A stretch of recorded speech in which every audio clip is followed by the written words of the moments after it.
This is The Speaking Show. I'm David Newman, and you're tuned in to the #1 podcast for speakers, consultants, and experts who want to speak more profitably.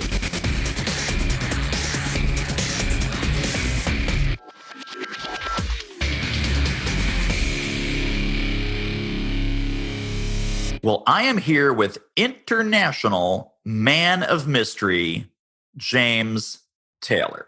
No, not that James Taylor, the other James Taylor, jamestaylor.me. Welcome to The Speaking Show, my friend.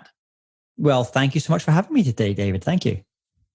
Now, first of all, your voice is just a lot sexier than the American James Taylor. Can I say that?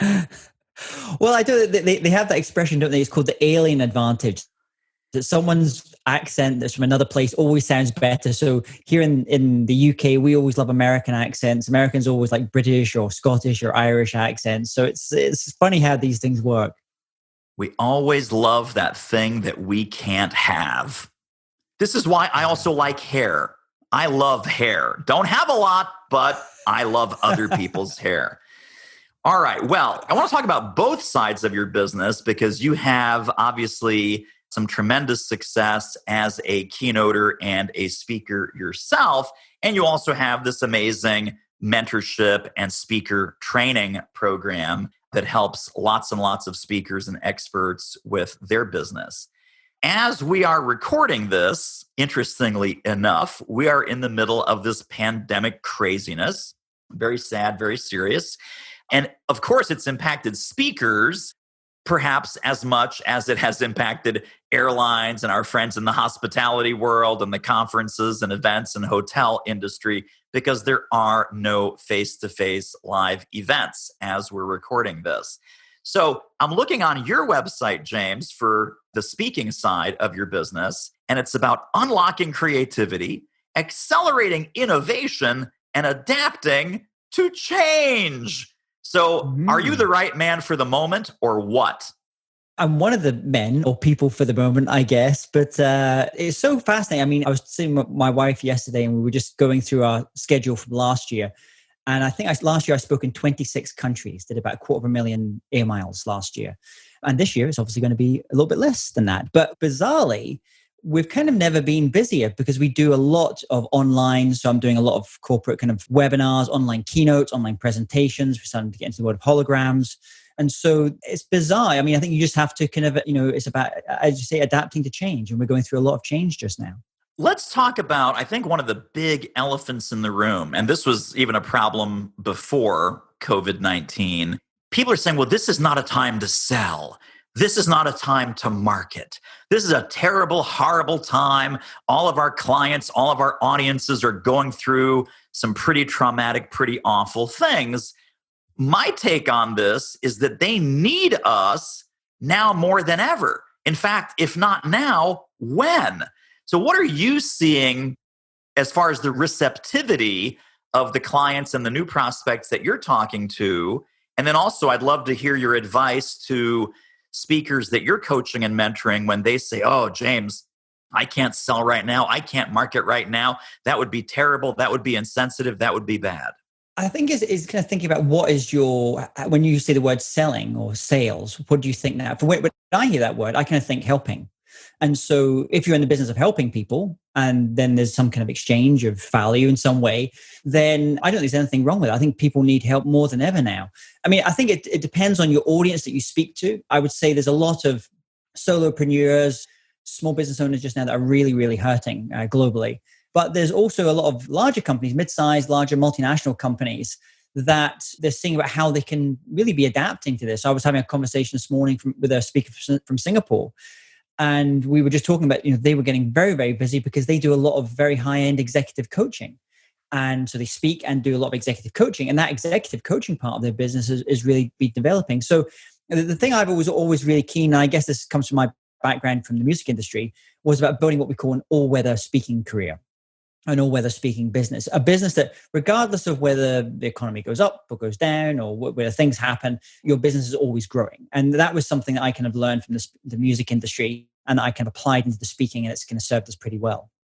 Let's use that as just a very quick detour into your fantastic background. So tell us the James Taylor story of how you came to do the business that you're in today, and what were some of the key milestones along the way in your professional development. Yeah, so I come from a very musical family. My grandfather was a musician, jazz musician. My father is a professional jazz musician that tours all over the world. And initially, I was just going to get into the family business, I guess, like a lot of people. And that business was in the music. And I was initially really a jazz drummer and pop drummer. And I was very, very busy kind of touring when I first left school. And I realized I actually loved the business side of the music. There's the music business. There's going to be these two different parts.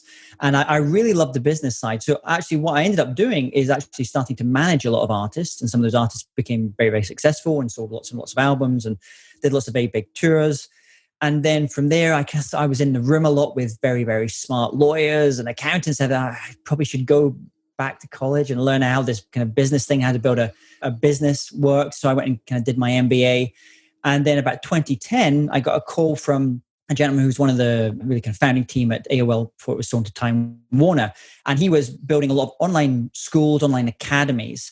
And he asked me to come and join his team in California. I became vice president of that company. And we launched lots and lots of online schools, online universities.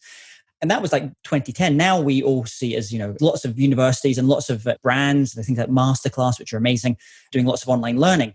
And we were kind of been right at the pretty start of that. And then what happened was I was just getting asked to speak more and more.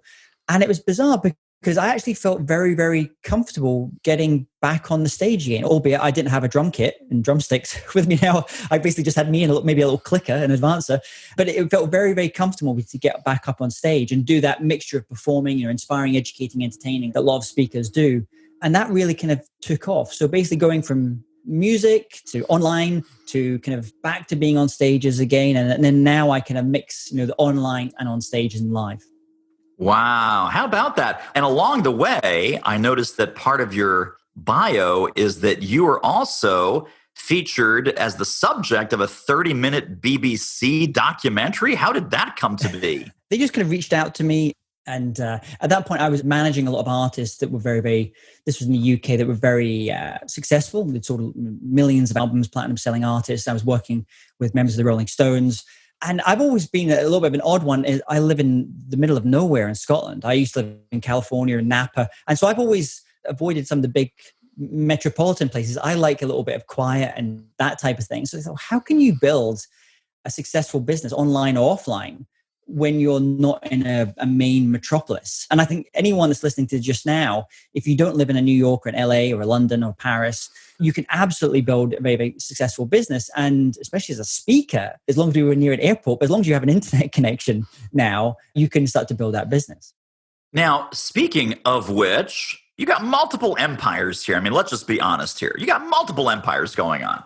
Even before we talk about the speaker side of the business, tell us about C School, not B School like business school, but C School for creativity. Tell us about what that is and what that means and how that's grown. In addition to the consulting work that we do, there's three main core brands that we have. One is my own brand as a speaker, my James Taylor brand. Another one is C School, and then we have Speakers U. So C School is actually really intended as providing a lot of free online learning and different training on creativity as a topic I speak on in my keynote side. So I make a lot of my living from obviously speaking to large associations, but I also, part of my mission in life is to unlock the creative potential in 1 billion people. Now, you don't do that just by speaking to companies and speaking to rooms of executives. And so part of what I do now is we are increasingly creating a lot of content, which is most of it's free. I want to have like 99% of what I put out into the world is free for anyone, because there's a lot of people that live in parts of the world, they don't have the financial resources to go and attend a conference or do something like that.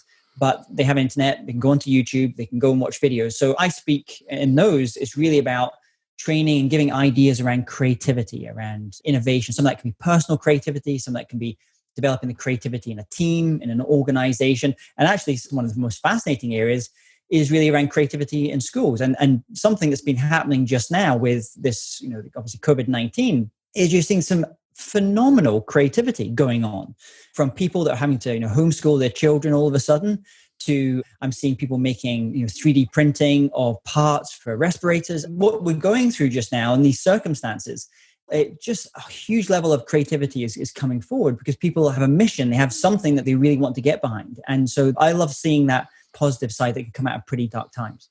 This is absolutely the time where creativity and resourcefulness and being able to pivot and flex are definitely skills that we all want to have and that we all want to get from experts like you that can help us think more creatively about all of those things.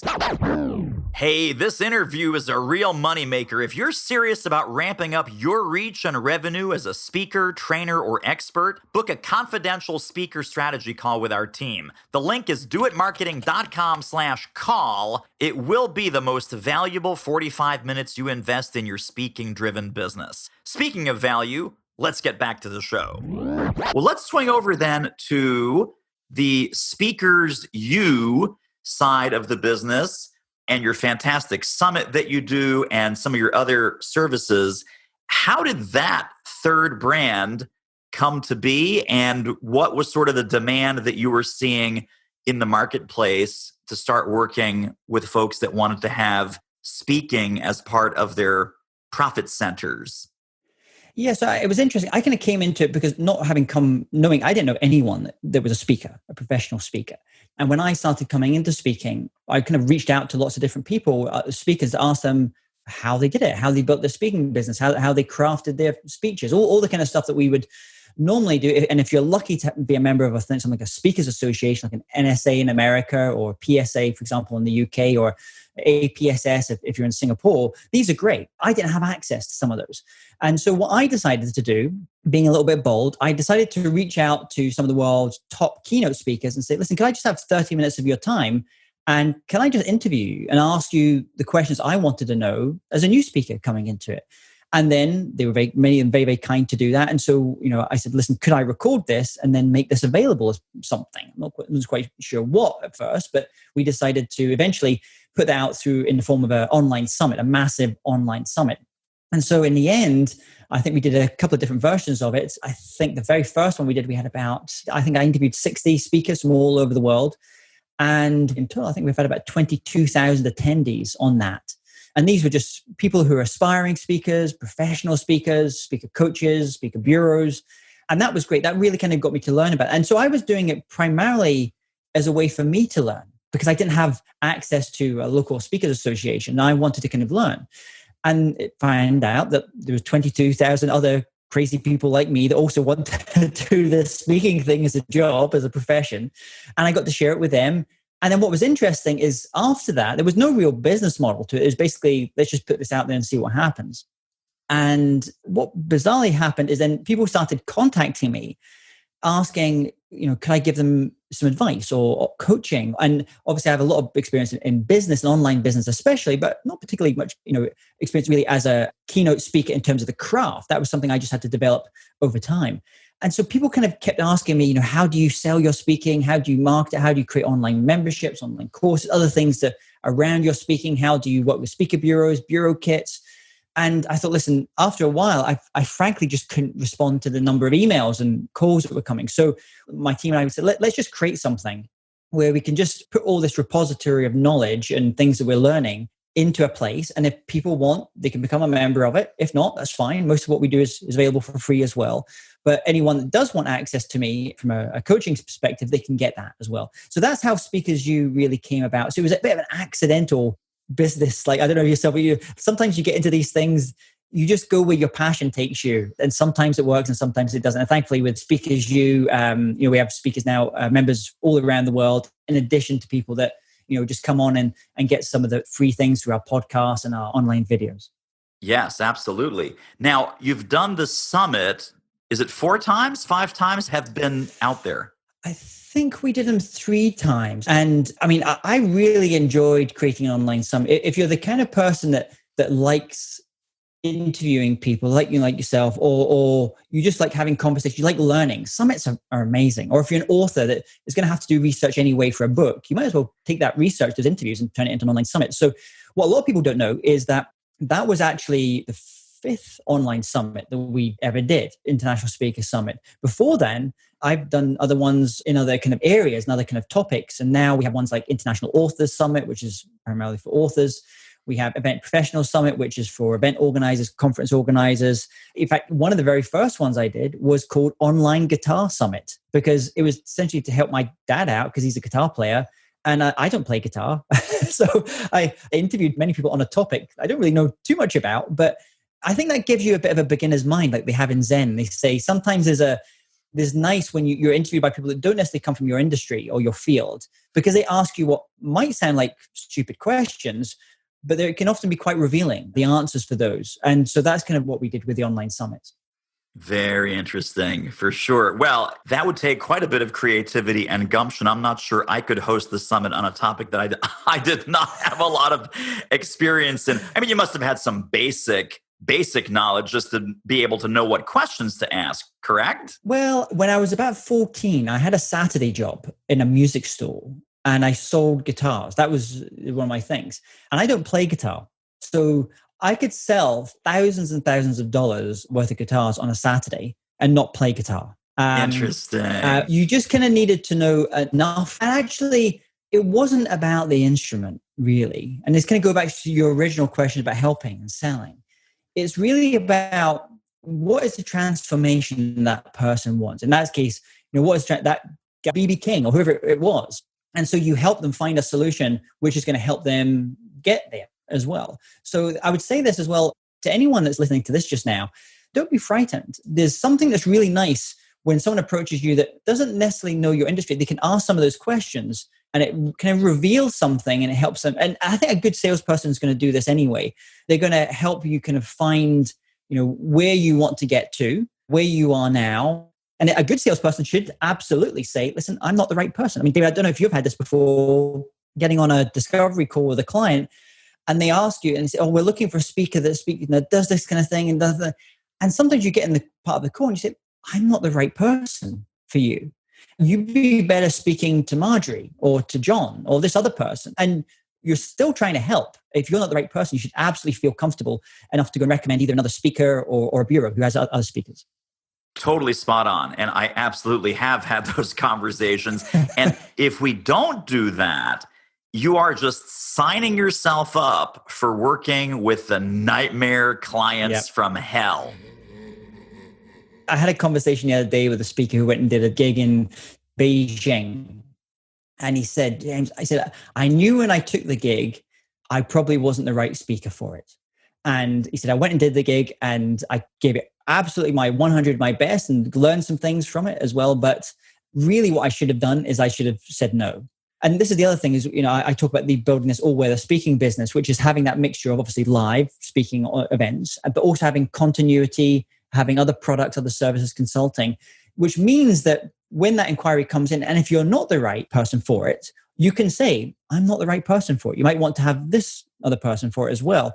If you're always going out from a position of fear or from a lack of abundance, then you're not doing necessarily what's going to be right for you or right for the client. Now, Speakers U, there are different levels of membership. Is that correct? Yeah, that's right. And then obviously it's a recurring revenue, so it's a monthly subscription.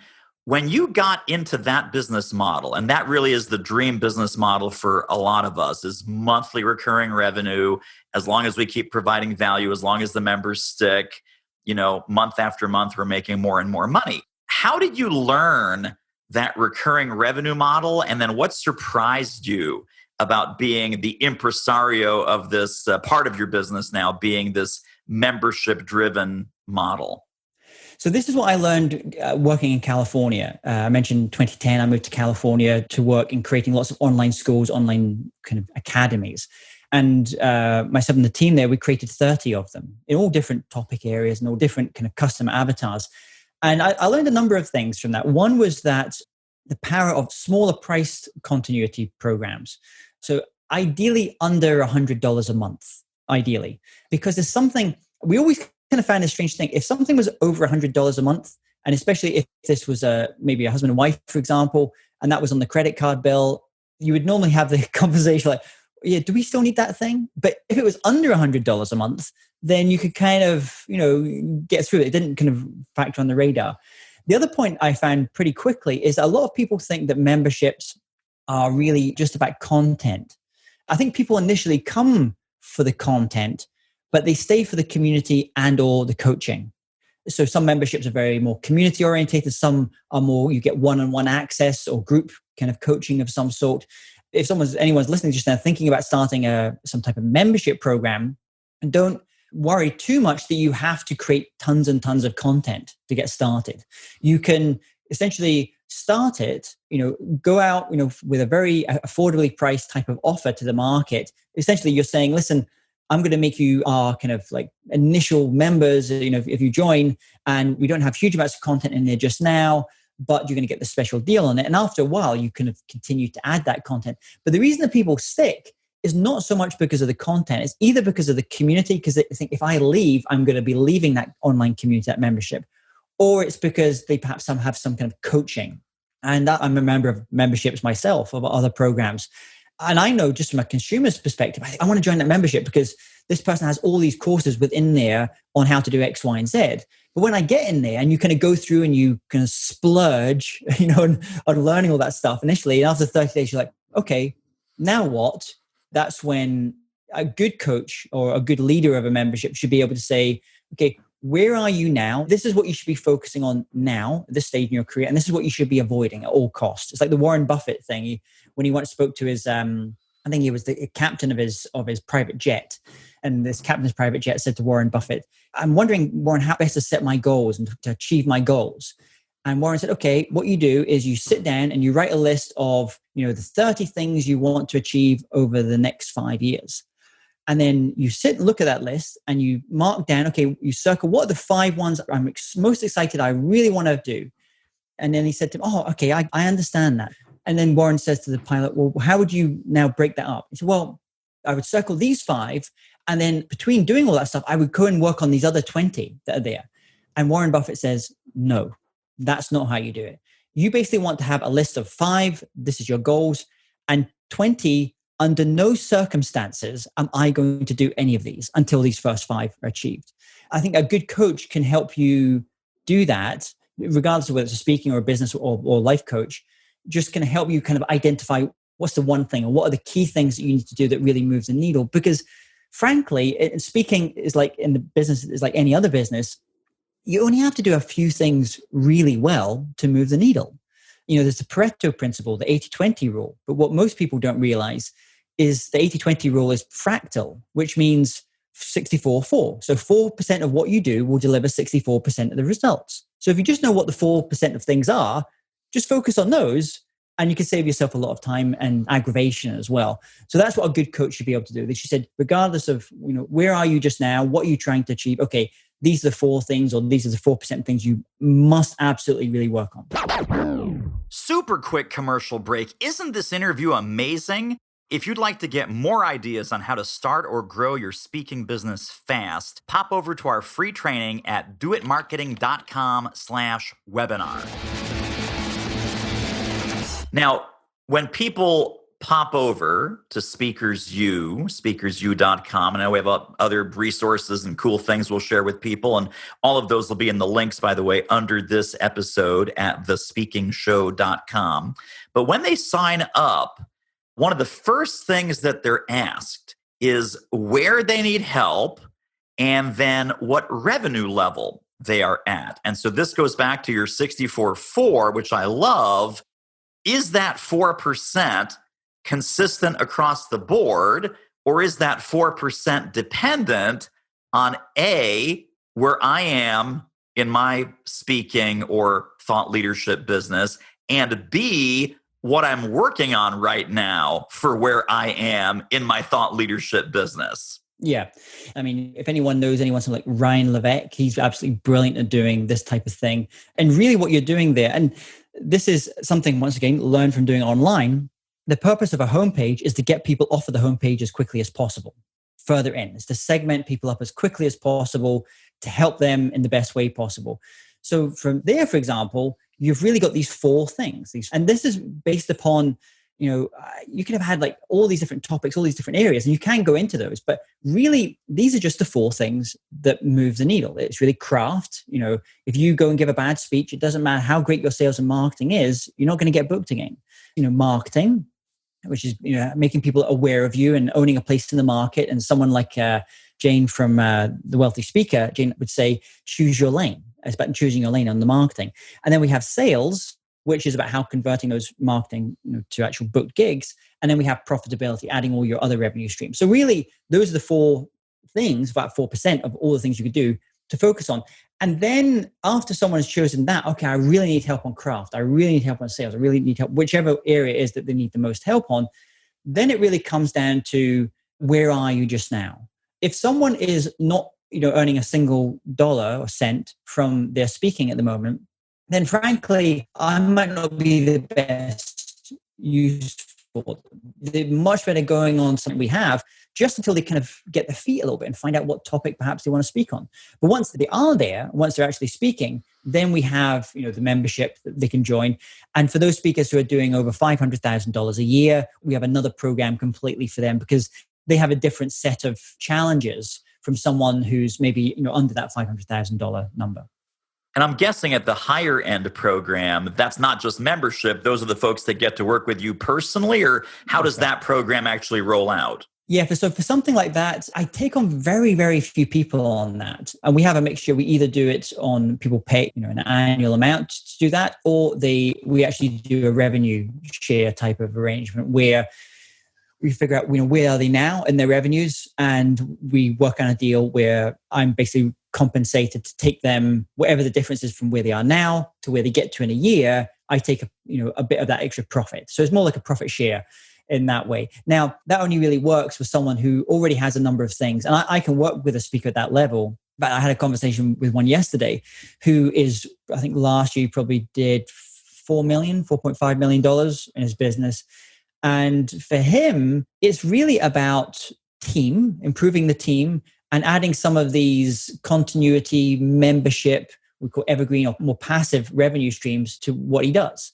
So that's a very different conversation that you have, where someone that's maybe just getting started and maybe doing a dozen speaking gigs a year, and what they really need is okay, how do I start to get my fees up? How do I get speaking more? There's different levers that you would look to press there. And very simply, when people join in our membership, I often ask two questions right at the start. Is for those people who are already speaking, it's a good little thing, regardless of whether they want to become a speaker as you member, something to think about. One is, what is your most popular keynote or presentation? Because a lot of speakers, frankly, are offering too many different presentations, and they're driving themselves mad in the process. So what is the one that's easiest to sell, that people love, you love giving? What is that one? That's the one to go all in on. And then the second question is, of all the different lead sources, bureaus, LinkedIn, PPC, SEO, all these different areas, cold outreach, what is the one that delivers the vast majority of your results and your bookings? And then really what you can start to do is you just start to go deep on those. Okay, how can I increase more of that stuff?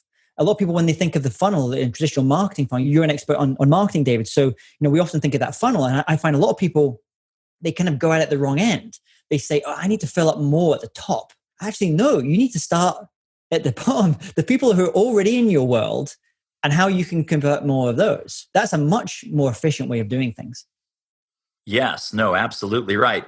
Well, let me also ask you, when people are first looking at getting help, and sometimes they don't know what they don't know, right? It's American Idol syndrome, or pop idol, I suppose, in the UK, where, they're terrible. They're just terrible on stage. And they come to you, they say, James, I know one thing. I only know one thing. I'm a great speaker.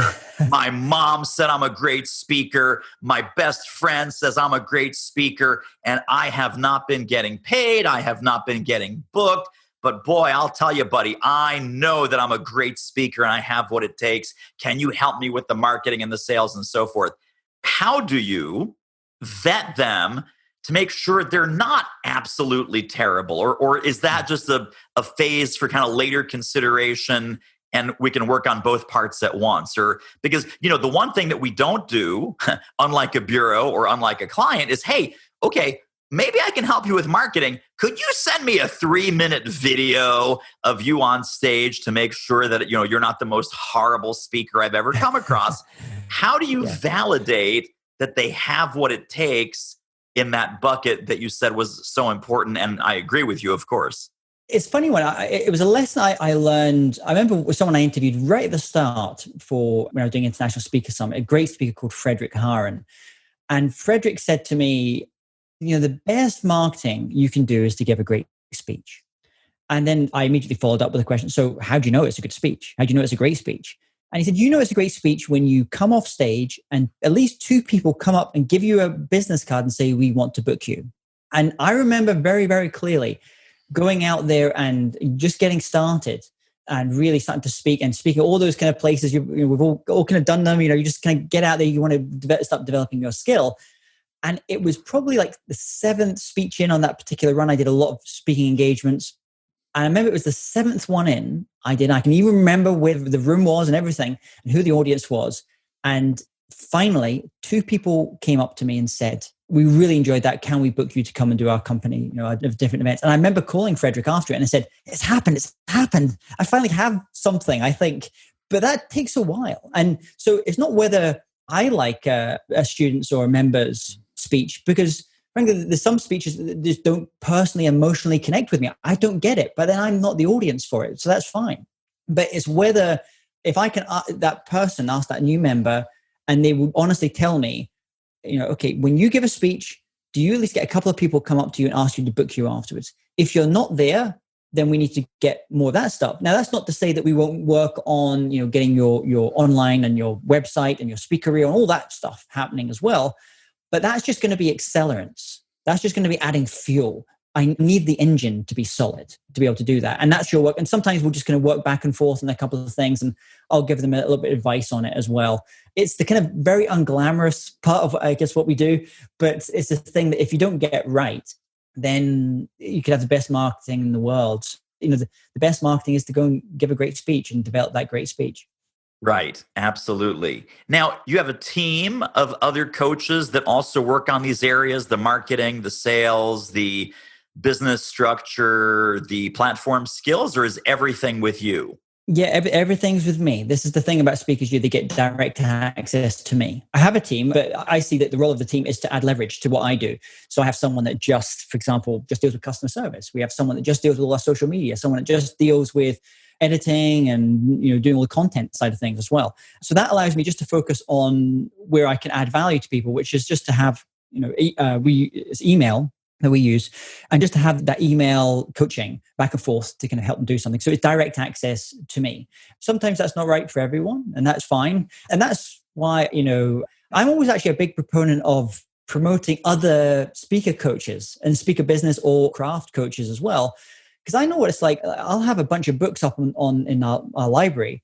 They could be on exactly the same topic, but I like this author and my wife likes this other author. It's not that one's better than the other. It's just that one personally speaks to me. So when thinking that, I will kind of think about which coach, when you hear or you see the stuff that do, which one resonates with you. Some people, for me, they may feel, maybe a bit too analytical, a bit too kind of systemized. But people that like to have systems and ways of doing things, that's maybe more suited, better perhaps for them. People who maybe at a different stage in their work and what they're trying to do, they might be better with someone who just focuses on them, on helping how to use their voice and how to use their body and do things like blocking as well. And there's great people like this, people like Michael Port and all kinds of really great people at that side of things. So I think just, choose your coach well. Great advice. James, let me ask you 2 final questions as we wrap up. And the final question is, where can people get connected and stay connected to more James Taylor brilliance? But before we get there, if folks were to take one central idea from our conversation today about building a successful all-weather speaking business, and I love that term of yours, an all-weather speaking business, what do you hope that one central concept would be? So I think that the central thing is to don't be reliant on just one revenue stream. Have a variety of different revenue streams. And if you go on speakersu.com, look for all-weather speaker, for example, and you can find that. But this is roughly the number to keep in your head. 40% of revenue is coming from continuity. So that's things like memberships, those types of things that keep coming regardless of whether you get on a plane or not.